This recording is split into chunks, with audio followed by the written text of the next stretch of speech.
પુલાવ તો એકદમ મસ્ત થઈ ગયો હે. કામ કરવામાં એને હું જોતો હોય આંગળી જ ચિંતા રાખે, બીજું કાંઈ નહીં. ખાય કેવું બન્યું? તો ભલે નકર છૂટી સોયલી સેલ્ફી સ્ટિક મારે. તો એવું આવડે બોલજી.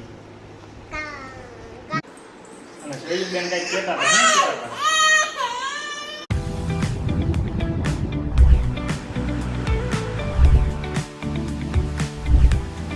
Welcome to my vlog. માતાજી મિત્રો, કેમ છો? બધા મજામાં? આપણે ફરી એકવાર આવી ગયા છે નવો બ્લોગ લઈ.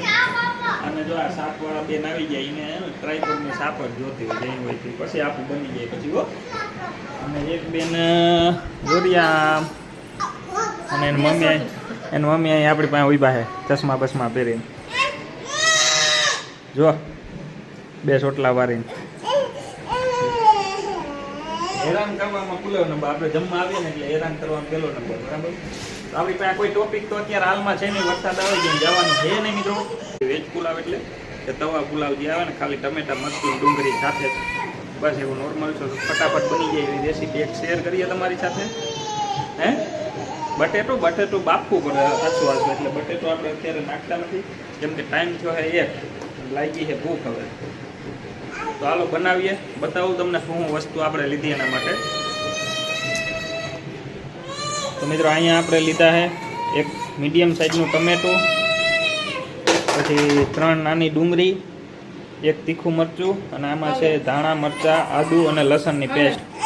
કડાઈમાં તેલ ગરમ કરવા મૂકી દીધું જે ગરમ થઈ ગયું છે. અને આપણે એટલા ભાપ લીધા છે એમાંથી આપણે જો એટલોનો પુલાવ બનાવશું. બાકી શ્રેયુને ખાવા માટે આપણું તેલ આવી ગયું છે એટલે એમાં સૌ પહેલાં આપણે એડ કરી દેવું લસણ ને મરચાં ને આદુની પેસ્ટ.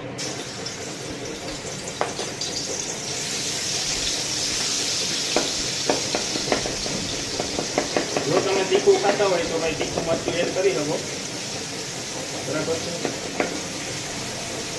આપણે તીખું ખાઈએ એટલે મરચાં એડ કરશું થોડાક એક્સ્ટ્રા. પછી આપણે અહીં 3 મીડિયમ સાઇઝની તો નાની ડુંગળી લીધી છે. આ થોડાક ભાત વધારે એટલે ડુંગળી વધારે લીધી છે. ડુંગળીને એને ગોલ્ડન બ્રાઉન કલરની ખાવાની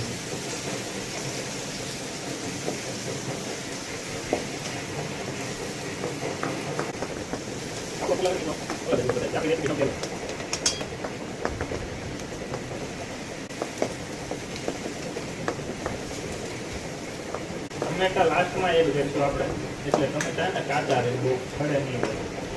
ટમેટા બહુ સડી જાય પછી ખાવાનું ના મજા આવે. તો આપણી ભાઈ ડુંગળી છે ને ગોલ્ડન બ્રાઉન કલર જેવી થઈ ગઈ છે. એમાં થોડીક નાખી દઈએ આપણે હળદર, થોડી તીખી ચટણી, બાકી કાશ્મીરી લાલ ચટણી જે આવે ને એ નાખી દઈએ. તમે તમારા સ્વાદ મુજબ તીખું કરી આવ્યું પણ ધાણા જીરું પાવડર છે ને એ ઓપ્શનલ છે ભાઈ. બાકી તો આપણે ઓલ ઇન વન ફર્સ્ટ મીઠું નાખી દઈએ. મીઠું માપે નાખો કેમ કે ભાત નહીં નાખ્યું હોય.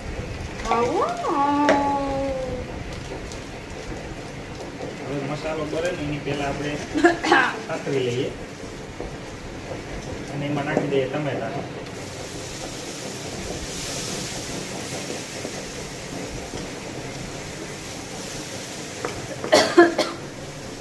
વાયલને આપણે વઘારથી ઉતરા કરી દઈએ. અડધો ચમચી જેટલો હું ને મને તો અંદાજ છે તમે લઈ શકો 2 થી 3 ચમચી જેટલી મેં ગરમ મસાલો નાખ્યો હોય, લક્ષ્મી મસાલો. અને 1 થી 1.5 ચમચી હું નાખી પુલાવ મસાલો. માર્કેટમાં તૈયાર મળે છે ભાઈ, આપણી કોઈ ખુદની રેસીપી છે નહીં જેનાથી એકદમ મસ્ત સ્વાદ આવે. હવે આપણે એમાં એડ કરી દઈએ ભાત.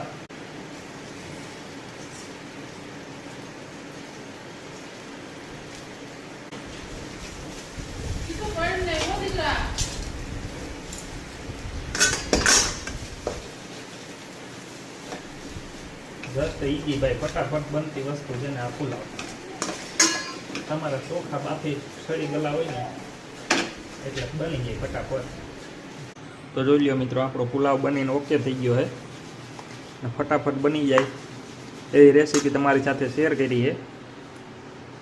અને આ છે આપણે આ પુલાવનો મસાલો યુઝ કરીએ, અક્ષર મોહિત મસાલા. પેટ પ્રમોશન નથી, આપણે મસાલો વાપરીએ એટલે તમને કીધું છે કે આપણે આ મસાલો વાપરીએ. બાકી આપણી પાસે બીજા મસાલા છે ને એ તમને હું બતાવી દઉં. તો હાથી મસાલાના હોય છે ભાઈ આપણી પાસે મોસ્ટલી. હાથી મસાલાના છે ને પુલાવ મસાલો મને હજી આપણે જ્યાં લેવા જઈએ ને ત્યાં ક્યાંય આડો આવ્યો નથી, એટલે આપણે અક્ષરનો લઈ આવીએ છીએ. અને ચાલો હવે જમી લઈએ ભાઈ. તો જે કોઈ ભાઈઓને જમવું હોય ને એ આવી જાઓ. પુલાવ સાથે વેફર અને છાશ. તો હાલો ફટાફટ ખાવા. તમારે જોઈએ ભાઈ કંઈ ખાવા પીવાનું? ટકો ગંજો રહી તો. અને આ જો આનું તો નોખું જોઈએ, કોરા ભાત ખાઈ. આ ખાલી સાઈસ વાળા માણસો છે.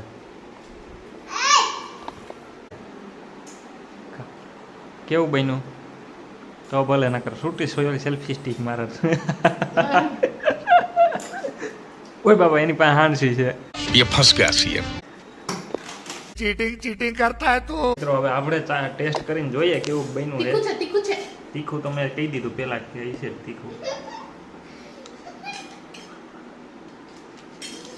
સરસ ટેસ્ટ આવ્યો છે ભાઈ, એકદમ લારી જેવો ટેસ્ટ આવ્યો છે. એ તો તમે બધા તમે તમારો જોખમ गजब बेइज्जती है. ભાઈ તમે ટ્રાય કરી લેજો. હા એમ કાંઈ હું હોય જ નહીં નબળું. અમને પૂછવા जलवा है हमारा. तो कृपया आप बताइए आपको हमारा खाना कैसा लगा? बहुत अच्छा बना है. તીખું છે તીખું છે. एक काम कर 200 रुपए दे और 50 रुपए काट ओवर एक्टिंग के वजह. તો 50 રૂપિયા આપી દેજો. वो तो नहीं मिलेगा. 70 રૂપિયા ગામમાં લઈ હું પ્રસાદ લઈ. नहीं मिलेगा बाबा रे. તો હાલો ભાઈ મળીએ હવે નિરાતે. અને આપણો એક પાછલો બ્લોગ હજી એડિટ કરવાનો છે, પણ આ પહેલાં મૂકી દેવું એ પછી મૂકીશું, કારણ કે એડિટ કરવામાં બહુ વાર લાગે છે. અને અત્યારે શું છે, આ હમણાં મંથની શરૂઆત છે ને, તો આપણે થોડુંક કામ છે ઓફિસનું, એટલે ઓફિસનું કામ પતાવી લઈએ નિરાતે અને સાથે સાથે ધીમે ધીમે એડિટ કરીએ છીએ. તો ફટાફટથી આપણા ચેનલને સબસ્ક્રાઈબ કરી દેજો ને વિડીયો લાઈક શેર કરી દેજો ને વિડીયો કેવો લાગ્યો, આપણી રેસીપી કેવી લાગી એ કોમેન્ટ કરી દેજો. મળીએ નવા વિડીયો સાથે.